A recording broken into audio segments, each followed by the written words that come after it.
Mouab Bouchareb, Speaker of the National People's Assembly, resigned on Tuesday, 2nd of July. Elected last October, he was challenged both in the chamber, on the street, and in his own party, the National Liberation Front.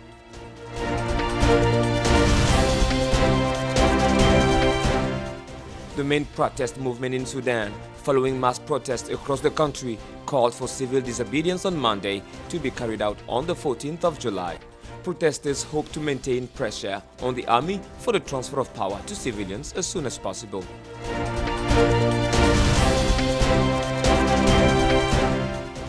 The Organization of Petroleum Exporting Countries, OPEC, and its allies are meeting in Vienna to discuss the prices of oil and petroleum products. Stop production to support costs is the slogan.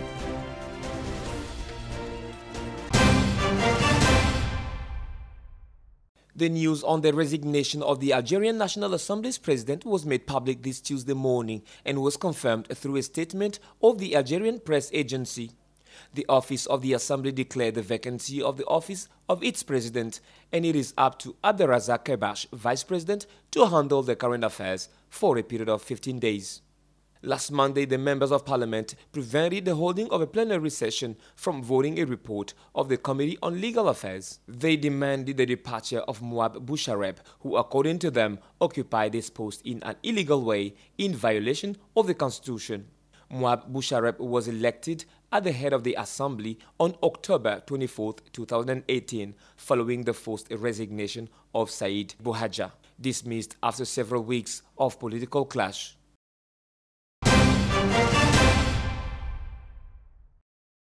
Tension continues to rise daily between Ankara and Marshal Khalifa Haftar. In a statement, the Turkish Ministry of Foreign Affairs accuses the Eastern Libyan strongman of being responsible for the act of violence and piracy committed by illegal militia. Ankara demands the immediate release of 6 nationals who would be in the hands of forces close to Marshal and threatens, in case of refusal, to consider these forces as legitimate targets.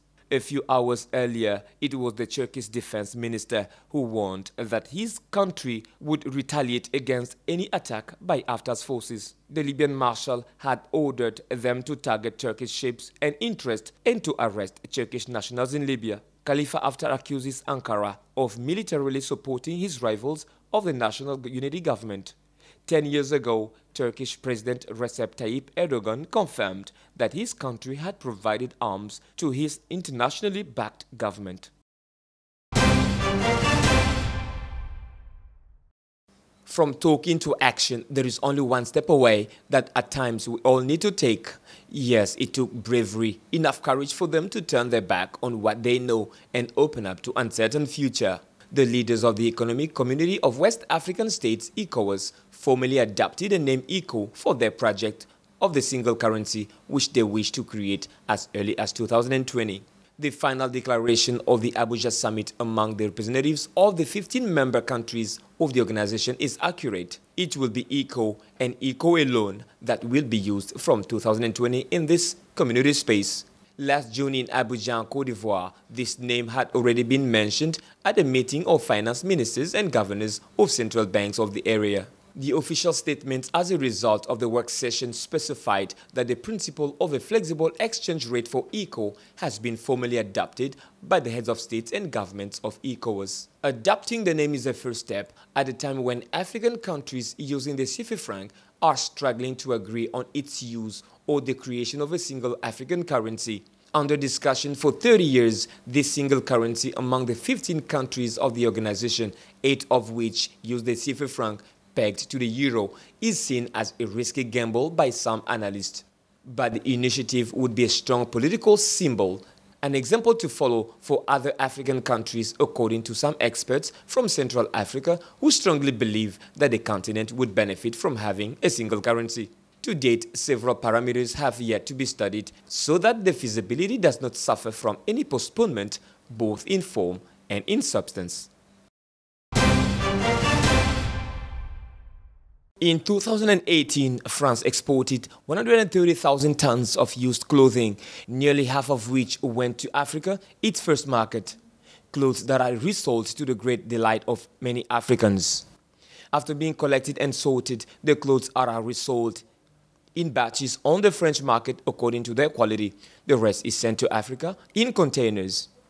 These second-hand clothes nowadays dress a good part of Senegalese, Burkinab, Togolese or Malagasy, a way for a multitude of small local resellers to make a living. Most of the operators in the sector are social associations, the Catholic Relief Services, the Red Cross, the French Association of Paralyzed or the Relais, a garment collection and reintegration company close to Emmaus.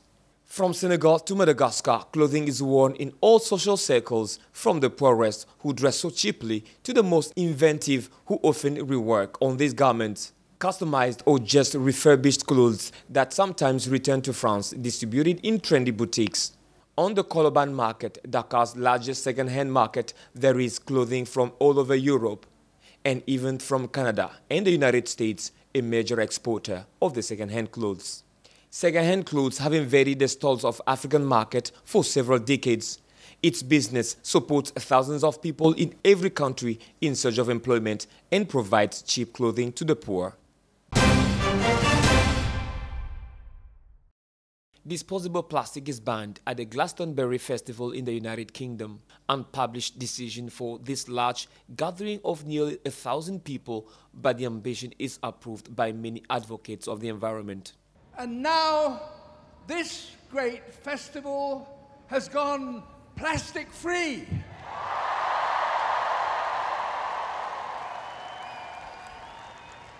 That is more than 1 million bottles of water have not been drunk by you in plastic. Thank you. Thank you. This action in favor of the environment is one more step in the fight against the pollution of disposable plastics. The Glastonbury Festival is one of the largest music and performing arts festivals in the world. It produces a significant amount of waste every year. It is therefore important for the organizers to reduce its impact on the environment. Brent's barrel was close to $67 on Monday and is close to its mid-April or mid-May level. The oil producers have been keen to talk about the price of oil, a meeting for which the United States and China have paused in their trade dispute. This could boost the demand for oil. What do you prefer? What do you think? I prefer to wait and hear the technical team. They will give us analysis. If we're talking about an extension, they'll give us their analysis of how long they think is adequate, and then the ministers will discuss. Are you and worried about hopefully pushback from Iran? No, I think each country have the OPEC is an organization that each country can veto a decision. That's why every vote counts. And I think it's important that the largest two producers among OPEC and non-OPEC talk, and the current condition of the market, in my view, would require an extension. And I said that earlier. On Monday, in Vienna, the Russian Minister of Petroleum said that the agreement was extended for 9 months. The Iranian Minister of Petroleum, on the other hand, is certainly in favor of the agreement announced by Russia to support the prices, but hope other exporters make effort for each barrel to be more expensive. The representative of the Nigerian Minister of Petroleum said that she was in favor of extending the joint efforts by the Organization of Petroleum Exporting Countries for 9 months instead of 6. On Friday, June 28th, the Vatican announced the schedule of the Pope's trip from September 4th to 10th to Mozambique, Madagascar and Mauritius. 3 themes were chosen to specify the meaning of the Pope's passage in each country: hope, peace and reconciliation for Mozambique, sword of peace and hope for Madagascar, and pilgrim of peace for Mauritius. Pope Francis will visit 3 churches with different faces but located in places where the challenges are sometimes common: market poverty, the rise of the evangelical churches, natural disasters, including the latest devastating cyclone Idai in Mozambique, widespread violence often targeted by the church in Madagascar, but also a certain vitality of the Catholic community as evidenced by the attendance at Sunday Mass or the establishment of several religious communities. From 16th to 19th September 1988, during an apostolic visit to several countries of Southern Africa, Pope John Paul II visited Mozambique.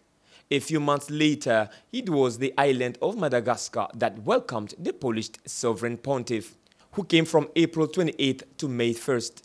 Finally, from 14th to 16th October 1989, the Holy Pope visited Mauritius after visiting several countries of the Far East. More recently, from 27th to the 31st of January 2017, Madagascar received the Secretary of State of the Holy See, Cardinal Pietro Parolin, to mark 50 years of diplomatic relations between the Holy See and the Big Island.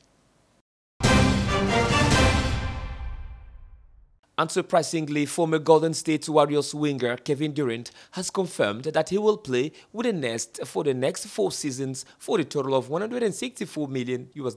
A decision that ends a 3-season lease with the Warriors, where he won 2 NBA titles and 2 MVP finals. The games of the year 2019 by the former Oklahoma Thunders ended with a rupture of the right Achilles tendon. The Brooklyn project went further than Kevin Durant's signature. The New York team for the next season can count on Kyrie Irving, who had gradually moved closer to Brooklyn for a month. Uncle Drew will be eager to forget his chaotic season with Boston. To set up a big three, Brooklyn also thought of DeAndre Jordan. The team's backbone is a friend very close to Durant. In addition, the big maneuvers launched by Brooklyn have not gone unnoticed. The bookmakers have passed the Nets rating from 25-1 to 18-1 for the 2020 title. However, still far from the big favorite, the Los Angeles Lakers' LeBron James, who through an exchange have already recruited Anthony Davis.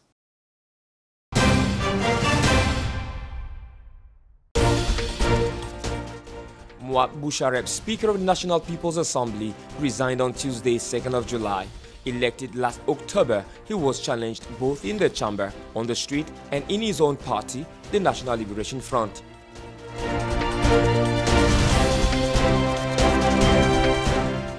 The main protest movement in Sudan, following mass protests across the country, called for civil disobedience on Monday to be carried out on the 14th of July. Protesters hope to maintain pressure on the army for the transfer of power to civilians as soon as possible.